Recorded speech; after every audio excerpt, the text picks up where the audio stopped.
What does a person with subjectivity look like? Think about it. How many times have you stopped yourself from posting a picture because you thought, do I look good enough? Or stayed quiet in class or at work because you were afraid of sounding stupid? Most people live under this constant pressure, always adjusting themselves to please others. But a person with subjectivity is different. They shine in a crowd. Their light is uniquely theirs. It separates them from the noise and makes them unforgettable. So, what is subjectivity? Simply put, subjectivity means being able to think independently, make your own choices, respect your feelings, and prioritize your life. It means doing things from your own perspective, not just because everyone else does, or because you're worried about what people will think. For example, you choose to study instead of gaming because you believe learning matters. You apologize when you mess up because you're willing to take responsibility.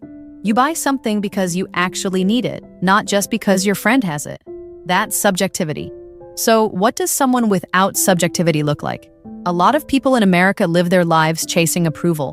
What will coworkers think? What will family say? What will social media think? They lose their subjectivity. Everything starts revolving around others' perceptions. They rush into marriage because they're afraid of being judged for being single. They have kids early because of family or social pressure. They don't dare post proudly about their achievements online because they're afraid people will call them arrogant. Last year, I helped my parents with a home renovation, and I realized many of their choices weren't about comfort or what they liked, but about how it would look to relatives or friends. That's self-objectification, a lack of subjectivity. In fact, many of us, before fully developing self-awareness, fall into this trap. We constantly imagine being judged. What will people think of me? Is this outfit tacky? Should I even post this? Even a simple Instagram post can take half an hour to edit, as if an invisible audience is waiting to critique every move. The truth is, we all experience a lack of subjectivity at times.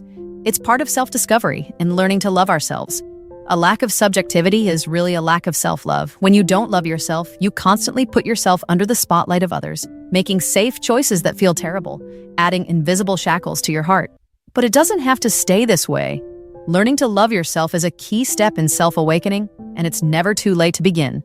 How can we observe subjectivity in others? Listen to their language. Notice the center of their questions.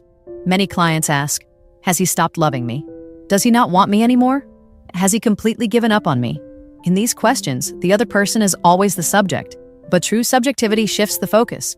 I don't want to end things with him. I want to start fresh. Subjectivity begins with I. What does subjectivity bring? 1. Uniqueness. The more subjectivity you have, the more distinct and recognizable you are. You build your own system of thought, express your opinions, and dare to stand apart. Think of young people with strong personalities. They stay true to themselves, even if others dislike it.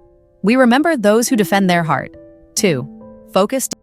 With subjectivity, you stop performing for others. Instead of worrying about judgment, will I say something wrong? Will they notice my flaws? You can fully commit to your work and passions. 3. Relaxation.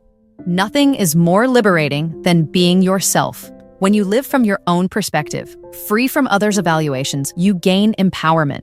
That empowerment fuels a more positive life. So, how do we cultivate subjectivity?